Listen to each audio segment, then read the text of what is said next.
এখন বাজে হচ্ছে সন্ধে 6টা আর আমি বই খাতা নিয়ে একদম রেডি হয়ে গেছি, কারণ আমি এখন যাব হচ্ছে কম্পিউটার ক্লাস।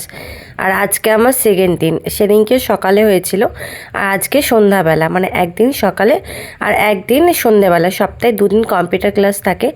তো আমার ভীষণ ঠান্ডা লেগেছে, খুব কাশি হচ্ছে। তো ভেবেছিলাম যে আজকে যাব না কম্পিউটার ক্লাস, কিন্তু আবার ভাবলাম যে আমি না গেলে আমারই লস। আর ভাই যখন বাইকে করে দিয়ে আসবে তো কোনো ব্যাপার না, অটো টটো ধরতেও হবে না, হেঁটেও যেতে হবে না। তো ওই জন্য চলে এলাম ভাইয়ের বাইকে করে হচ্ছে কম্পিউটার ক্লাস। তো এখানে এসে ভালোই লাগছে, কারণ সবার সঙ্গে বসে কম্পিউটার ক্লাস করছি।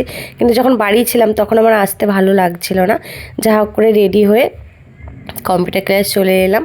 তারপর এখান থেকে হচ্ছে তোমরা আজকে আমার এটা দেখেইছো, তোমরা থাম্বনেলটা দেখেইছো যে এখান থেকে আমি বাড়ি গিয়ে আবার কাকিমার হাতে মেহেন্দি করব।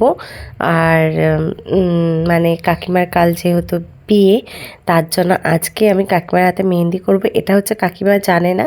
তো আমি কম্পিউটার ক্লাস শেষ হওয়ার পর তো আমার ভাই আমাকে নিতে আসবে, ওকে ফোন করলে ও বলেছে ও চলে আসবে।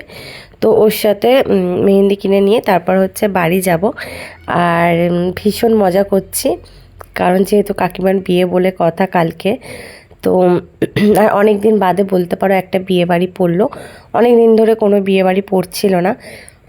তো ফাইনালি একটা বিয়েবাড়ি পড়ে গেল, আর সেটা হচ্ছে আমাদের নিজেদের মধ্যেই বলতে পারো। আর তো চলো তোমরা পুরো ভিডিওটা দেখো। তো আমি এখানে হচ্ছে কম্পিউটারে আমাকে একটা বড় লেটার লিখতে দিয়েছে, মানে আজকে সেকেন্ড দিন তাতে একটা বড় লেটার লিখতে দিয়েছে।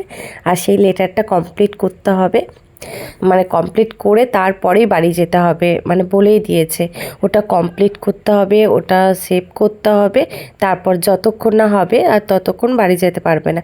তো আমি ওটা করতে করতে অনেক বক বক করছিলাম, যার জন্য আমার একটু লিখতে লেট হয়ে গেছে, টাইপিং করতে। তারপর দেখতে পাচ্ছ যে বাড়ি চলে এসেছি। আসার পর দেখছি বাবা এখানে রুটি করছে, মা বেলে দিয়েছে আর বাবা এখানে হচ্ছে রুটি করছে। আর আমি নাচতে নাচতে ঘরে গিয়ে আমার মেয়েকে খুঁজছি যে সে কোথায় গেল, কারণ এবার এখন বাজে 8:30, 8টা 8:30 হবে। আর আমি মেহেন্দিটা নিয়ে নিলাম, নিয়ে এখন নিচে দাঁড়িয়ে আছি উপরে যাওয়ার জন্য, কারণ কাকুদের গেট দেওয়া। তো কাকু এসে গেট খুলবে, তারপর ওপরে যাবে। তো কাকু কাকিমা জানে না, তো এই আমি চলে এসেছি। একটা 25 বছর অ্যালবাম এগুলো সব তুলে নিয়ে আসবে। তুমি একটা শাড়ি ফাড়ি বা পরনি বা কেন বাবা? তোমার বিয়েতে মেহেন্দি করেছিলে না আলতা করেছিলে? আমি এসব পরিনি কিচ্ছু। আলতাও পরনি? হাতে না, আলতা পরেছি, হাতে না, হাতে পরিয়ে দেয়। যাইনি? আমি এসব পরিনি তো। কেন পরনি কেন, এটাই তো বুঝতে পারছি না। সাজিয়েছিল হচ্ছে, ভালো সাজিয়েছিল।